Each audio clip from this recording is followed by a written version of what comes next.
नमस्ते। आज के इस वीडियो में हम बात करने जा रहे हैं पैक्सा लाइट के बारे में। अगर ट्विटर, फेसबुक या इंस्टाग्राम पर आप सक्रिय हैं तो ये शब्द आपने अभी तक कहीं ना कहीं जरूर सुना होगा या पढ़ा होगा। अगर आप इसके बारे में नहीं जानते हैं तो आज इसके बारे में आपको हम विस्तार से बताएंगे।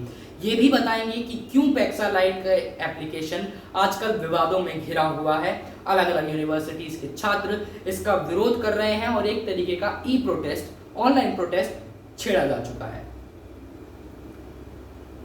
सिंगापुर में एस्टैब्लिश की गई, सिंगापुर में बनाई गई एक कंपनी है जिसका नाम है littlemoreinnovations.com। littlemoreinnovations.com सिंगापुर में बनाई गई एक कंपनी है। इस कंपनी में कोरोना वायरस के चलते लॉकडाउन लगने के बाद हिंदुस्तान में अप्रैल में एक एप्लीकेशन लॉन्च किया जिसका नाम था पैक्सा लाइट। हिंदुस्तान से पहले, इंडिया से पहले ये एप्लीकेशन यूएई, ऑस्ट्रेलिया और मलेशिया जैसे देशों में भी लॉन्च किया जा चुका था। अब पैक्सा लाइट का मुख्य इसका जो आप कह सकते हैं मोटिव था वो ये था कि ऑनलाइन एग्जामिनेशंस को सुरक्षित तरीके से और सहज तरीके से कंडक्ट करवाया जा सके, क्योंकि लॉकडाउन के चलते तमाम यूनिवर्सिटीज ने अपनी एजुकेशन को मैनुअल मोड से ऑनलाइन मोड पर शिफ्ट कर दिया था। तो बहुत सारे अलग अलग भागों में ऑनलाइन मोड में एजुकेशन बांट दी गई। उन्हीं में से एक था ऑनलाइन एग्जामिनेशंस। इस ऑनलाइन एग्जामिनेशन को सहज बनाने के लिए लिटिल मोर इनोवेशंस ने पैक्सा लाइट का एप्लीकेशन लॉन्च किया। अब ये एप्लीकेशन लॉन्च किया गया तो हिंदुस्तान में आईआईटी मद्रास में इसकी शुरुआत हुई और वहां से चल के आगे आगे पूरे देश में ये एप्लीकेशन फैला। लेकिन सवाल ये है कि ये एप्लीकेशन आजकल इतना विवादों में क्यों है? ट्विटर पर बाइकॉट पैक्सा का हैशटैग क्यों ट्रेंड कर रहा है?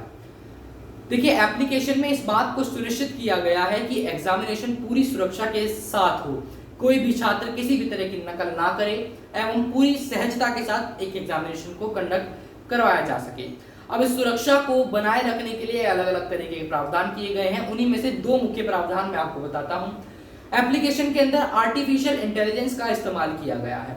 और सरल तरीके से बताऊं तो जब आप एग्जामिनेशन में कोई भी एग्जाम देने जाते हैं तो आपके सामने एक इन्विजिलेटर होता है जो इस बात को सुनिश्चित करता है कि आप किसी तरह की कोई नकल ना मारें, इधर उधर ना देखें। ऐसा ही कुछ पैक्सा लाइट में भी किया गया है।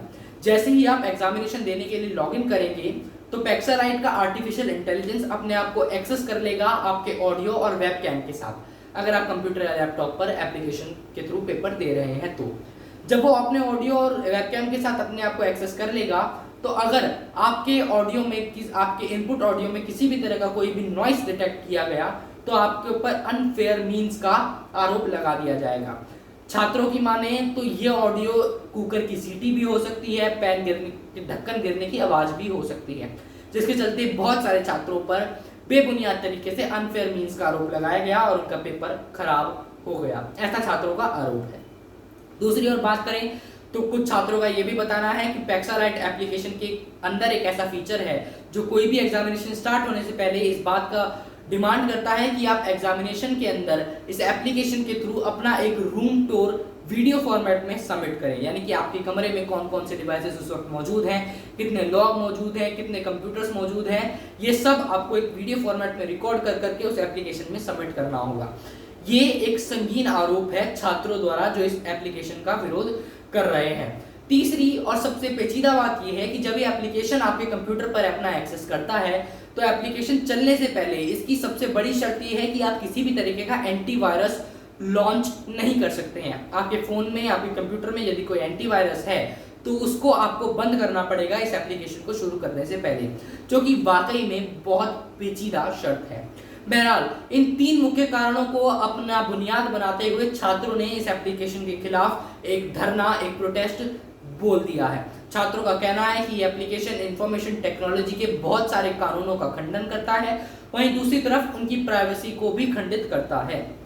अब सवाल यह है कि क्या वाकई में पैक्सा लाइट उनकी प्राइवेसी को, किसी भी छात्र की प्राइवेसी को खंडित करता है? इसकी एक बड़ा सरल सा उत्तर है। उत्तर यह है कि प्राइवेसी की परिभाषा बहुत ही ब्रॉड है, एक्सट्रीम है।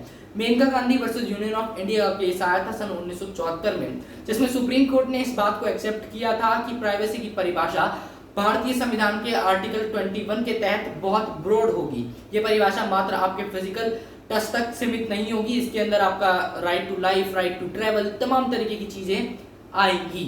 तो क्या पैक्सा लाइट का एप्लीकेशन इस आर्टिकल 21 का खंडन कर रहा है? इस चीज के ऊपर फैसला किया जाना बहुत अनिवार्य है अगर छात्रों का ऐसा आरोप है तो। देश की एक यूनिवर्सिटी मणिपाल यूनिवर्सिटी के छात्रों ने पैक्सालाइट के इस एप्लीकेशन के खिलाफ सबसे पहले धरना बोला था, सबसे पहले उन्होंने इसके खिलाफ आवाज उठाई थी। उनकी आवाज उठाना सफल भी रहा। मणिपाल यूनिवर्सिटी के एडमिनिस्ट्रेशन ने दबाव में आके अपना ये फैसला दिया है कि पैक्सालाइट के थ्रू यूनिवर्सिटी में कोई भी एग्जाम कंडक्ट नहीं किया जाएगा। उसके बाद अब दिल्ली के एक university IGVTU Indira Gandhi Delhi technology university की छात्राओं ने, एक विमेंस कॉलेज है इंजीनियरिंग का, उनकी छात्राओं ने इस बात को लेकर विरोध जताया है कि पैक्सालाइट से उनका एग्जाम नहीं होना चाहिए। छात्राओं ने ट्विटर पर एक तरीके का प्रोटेस्ट लॉन्च किया है जिसमें उन्होंने यूनिवर्सिटी की वाइस चांसलर को भी मेल लिखा है और कुछ छात्राओं का बताना है कि दिल्ली के उप मुख्यमंत्री मनीष सिसोदिया जी को भी मेल किया जा चुका है। अब क्या इस पर वाइस चांसलर और उप मुख्यमंत्री साहब की प्रतिक्रिया रहेगी, ये देखना वाकई में दिलचस्प होगा। और क्या पैक्सालाइट को बैन किया जाएगा, जो कि बहुत सारी छात्रों की मांग है, इसके ऊपर सरकार का क्या प्रतिक्रिया होगी, क्या डिसीजन होगा, ये देखना भी बेहद दिलचस्प रहेगा।